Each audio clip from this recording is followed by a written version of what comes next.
തിരുവനന്തപുരത്തെ ബി.ജെ.പി. കൗൺസിലർമാർ നടത്തിയ വഴിയടച്ചുള്ള സമരത്തിനെതിരെ വയോധിക വഴിയടച്ച് സമരം ചെയ്യുന്ന എന്തിന് എന്ന സരസ്വതി അമ്മയുടെ ചോദ്യത്തിന് പിന്നാലെ കൗൺസിലർമാർ സമരം അവസാനിപ്പിച്ചു. ബി.ജെ.പി. കൗൺസിലർ സുഗതനെതിരായ പോലീസ് നടപടിയിൽ പ്രതിഷേധിച്ചായിരുന്നു വഴിയടച്ചുള്ള പ്രതിഷേധം. 360 ഡിഗ്രിയിൽ വട്ടത്തിലും കുഴപ്പമായോ?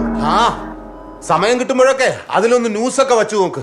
എന്റെ പൊന്നു ദൈവമേ, സമരത്തിനിറങ്ങി അത് എയറിലായി. ഇങ്ങനെ ഒരു കഴിവ് ബി.ജെ.പിക്ക് മാത്രമേ ഉള്ളൂ.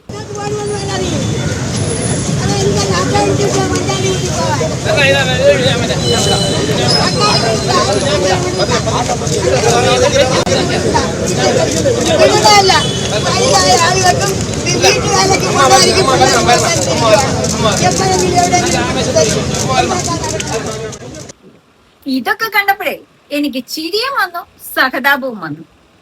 എന്തായാലും അമ്മച്ചിയെ കണ്ടപ്പോൾ എനിക്ക് വിഷമം തോന്നി.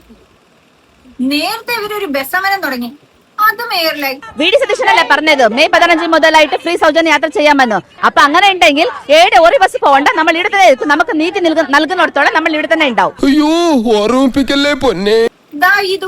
അതൊന്നും സാരമില്ല, ഇവന് ഇതൊക്കെ പറയുവാ.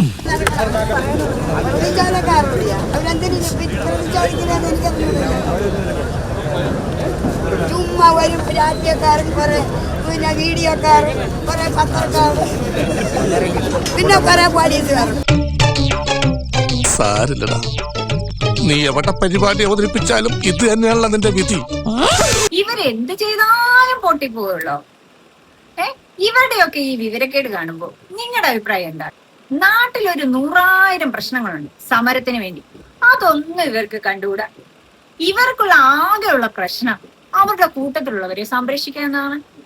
എന്നാൽ ഇവരുടെ പ്രശ്നങ്ങളൊക്കെ കണ്ടപ്പോൾ എനിക്ക് താണ്ട് ഈ സീന ഓർമ്മ. ഷാജിയേട്ടാ, നമ്മൾ എവിടെ പരിപാടി അവതരിപ്പിച്ചാലും ഇതാണല്ലോ അവസ്ഥ. എനിക്ക്